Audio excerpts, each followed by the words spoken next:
अभी अगला भजन है। ज्ञान सरोवर सोई हो भविजन।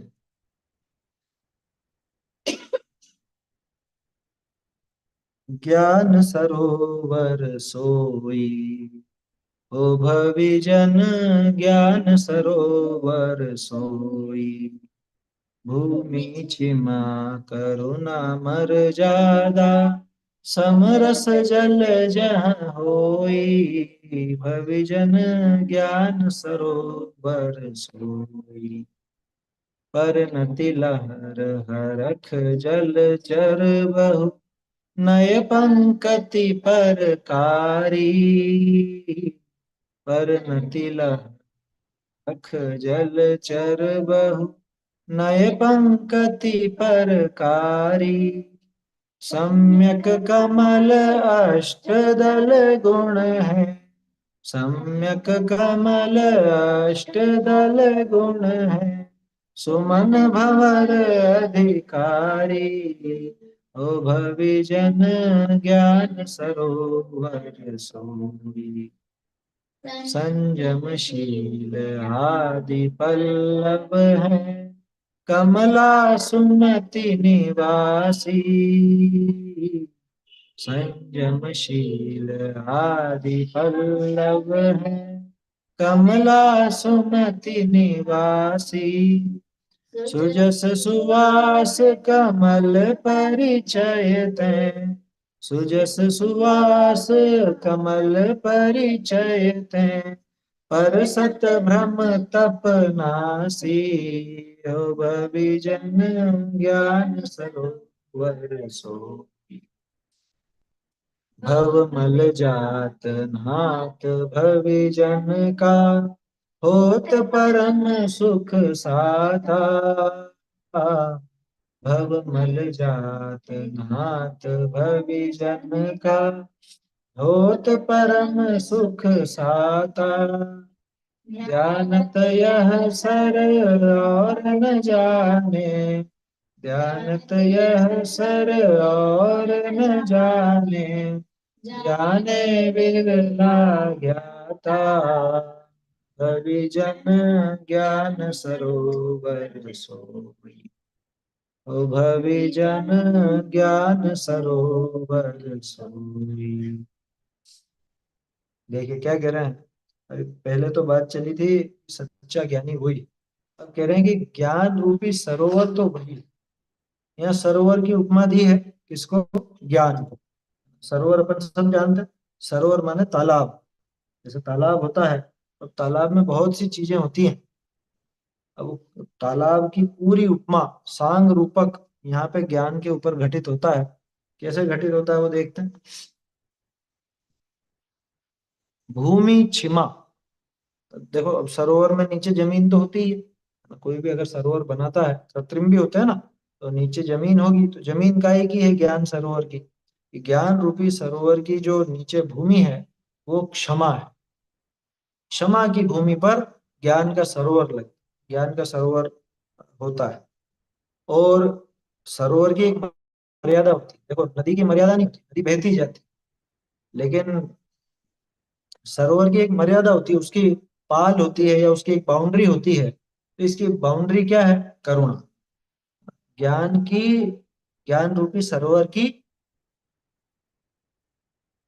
जो मर्यादा है वो करुणा है, यानी अहिंसा, दया। दया का भाव, अहिंसा का भाव ही ज्ञान सरोवर की मर्यादा है। और पानी कैसा है इसमें? समरस जल जहां होई। कि जहां पे समरस, समता रूपी रस जहां पर है, ऐसा है ना। साम्य रस ही जहां पे भरा हुआ है, ऐसा एक ज्ञान का सरोवर है। ज्ञान रूपी सरोवर में समता रूपी रस, समता रूपी समता रस का जल, समता रस रूपी जल भरा हुआ। जहाँ राग द्वेष आदि कुछ भी शेष नहीं, ऐसा जल यहाँ पर भरा हुआ। ऐसा ये ज्ञान का सरोवर। अब देखो और क्या क्या चीजें हैं। जैसे पानी की लहरें होती हैं तो परिणति लहर हरख जल चर ये परिणति की जो लहर उठती है, आनंद रूप परिणति की लहरें इस ज्ञान के सरोवर में उठती है। जैसे ही हवा चलती है तो इधर से लहरें उठती है सरोवर में, तालाब में। तो उसी तरह से यहाँ पे आनंद की परिणति, परिणति में आनंद की लहरें होती। और जलचर, इसमें सरोवर के अंदर जलचर भी होते हैं, मछलियां वगैरह खूब होती। तो यहाँ पे कैसे जलचर है? हरख, हरख का मतलब हर्ष, हर्ष रूपी बहुत से जलचर यहाँ पर है ना। हर्ष यानी आनंद, प्रसन्नता। तो प्रसन्नता के, सुख के जलचर यहाँ पे विचरण करते हैं। और सरोवर में, तालाब में नीचे जाने के लिए, उस पानी में जाने के लिए पंक्तियां होती, सीढ़ियां होती हैं। तो यहाँ कौन सी पंक्तियां हैं? नए पंक्ति परकारी, यहाँ पे नयों की पंक्ति है। परकारी का अर्थ वैसे प्राकार, प्राकार बोलते हैं उसको, जो किला होता है ना, जैसे किला नहीं, परकोटा। तो परकोटा होता है, उसको प्राकार बोलते हैं। तो प्राकार वो वैसे ही यहाँ पे परकारी कि ये पंक्तियां, जैसी परकारी रूप पंक्तियां, मतलब परकोटे जैसी इसकी बाउंड्री भी बना रही है, और ये इसकी पंक्तियां भी है, नए, नयों की पंक्तियां हैं। नए रूपी सीढ़ियों से उतर करके ज्ञान रूपी सरोवर में प्रवेश किया जाता है। और देखो कमल खिलते हैं ना सरोवर में, तो यहाँ कैसे कमल खिले हैं?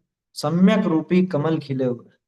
और सम्यक रूपी कमल बिल्कुल सांग रूपक कैसे घटित कर रहे हैं कि जैसे अष्टदल कमल होता है, 8 पंखुड़ियों वाला कमल, ऐसे ही 8 अंगों वाला, 8 गुणों वाला सम्यक रूपी कमल इसके अंदर खिला हुआ है। और इसमें बहुत सारे भंवर हैं। कौन से भंवर हैं? सुमन भंवर अधिकारी। सुमन माने, सुमन यानी फूल नहीं है यहाँ पे, सुमन का अर्थ अच्छा मन, ना, मन, सुमन, ठीक है। तो यहाँ पे सुमन का अर्थ फूल नहीं लेना, यहाँ पे मन रूपी भौरा। अब अच्छा मन कौन सा कहलाएगा और बुरा मन कौन सा कहलाएगा? कि जिसमें निरंतर शुभ भाव होते हैं, शुभ विकल्प खड़े होते हैं, वो सुमन। जिस मन में व्यर्थ के विकल्प नहीं आते, वो सुमन। तो ऐसे उस सम्यक तो रूपी अष्टदल कमल के, है ना, जिसमें 8 अंग रूपी 8 गुण, है ना, वो 8 दल हो गए उसके सम्यक तो रूपी कमल के। अब कमल है तो भौरे भी आएंगे। तो यहाँ भौरा कौन सा? ये मन रूपी भौरा, यहाँ पे अधिकारी, मन रूपी भौरा इसका अधिकारी, सुमन रूपी भौरा ही अधिकारी है। एक तो अधिकार वाला अधिकारी, दूसरा अधिकारी का अर्थ अधिक, है ना, बहुत ज्यादा मात्रा में, तो उनको भी अधिकारी कहा जाता है। तो सुमन रूपी यानी ऐसे क्या कहें, मति ज्ञान की ऐसी सुंदर पर्याय, है ना, वही इसके भंवर। और देखो, अब ये जो सम्यक दर्शन रूपी कमल है, संयमशील आदि पल्लव है, ये इसके पत्ते हैं। कमल के पत्ते भी होते हैं ना बड़े बड़े, तो संयम शील इत्यादि ये इसके पत्ते हैं। क्योंकि सम्यक दर्शन होता है तो उसके साथ में ये सामान्य व्रत शील इत्यादि ये भी होते हैं, संयम भी होता है। तो वो इसके पत्ते हैं। और कमला सुमति निवासी, सुमति रूपी कमला इसमें रहती है। जैसे अन्य मत में लक्ष्मी का निवास बताया जाता है कमल में। अच्छा, अन्य मत में क्या, अपने यहाँ पे वो जो बड़े बड़े हृद हैं ना, बड़े बड़े सरोवर है ना, पद्म महापद्म तिंगिच केशरी महापुंडरीक पुंडरीक, ये भरत क्षेत्र के 6 सरोवर बताए जाते हैं। तो वो पद्म सरोवर में, उसमें श्री यानी कि वो लक्ष्मी रूपी, लक्ष्मी देवी वहां रहती है बीचों बीच कमल में। 6 देवियां रहती हैं वहां पे, बड़े बड़े 6 कमल हैं, उन कमलों के अंदर वो देवियां रहती। ठीक ऐसे ही इस कमल में, सम्यक दर्शन रूपी कमल में कौन सी देवी रहती है? सुमति। सुमति यानी ये सुमति ज्ञान समझ लो, अथवा अच्छी बुद्धि, उसको भी सुमति कहते हैं। तो वो इसमें निवास करती है। सुजस सुवास कमल परिचयते, परसत भ्रम तप नासी। क्या कह रहे हैं? सुजस रूपी सुवास, सुजस यानी सुयश, सुयश रूपी सुगंध इस कमल की फैल रही है, अथवा इस सरोवर की सुयश रूपी सुगंध फैल रही है। और ऐसे सम्यक्त रूपी कमल के परिचय से, और उसके परसत यानी उसका स्पर्श करने से, अथवा इस ज्ञान सरोवर का स्पर्श करने से, इस ज्ञान रूपी सरोवर में जो पानी भरा हुआ है ना, समरस जल भरा हुआ है ना यहाँ पे, तो समरस रूपी जल का स्पर्श करने मात्र से ब्रह्म तप नासी, ये भ्रम तप, जितना भी ये भ्रम है, मिथ्यात्व है, मिथ्यात्व रूपी आतप का नाश करने वाला है ना। वो ज्ञान भी उसका नाश करने वाला है, और ये सम्यक दर्शन भी उसका नाश करने वाला है। अब देखो इस सरोवर में नहाने वालों का क्या होता है? भव मल जात नात भवि जन का। भव्य जीवों का इसमें स्नान करने से ही, नहाते यानी नहाते ही, भव मल जात, संसार का सारा मल दूर हो जाता है, संसार का सारा मैल दूर हो जाता है। लेकिन किसका होगा? भव्य जीवों का ही होगा। क्यों?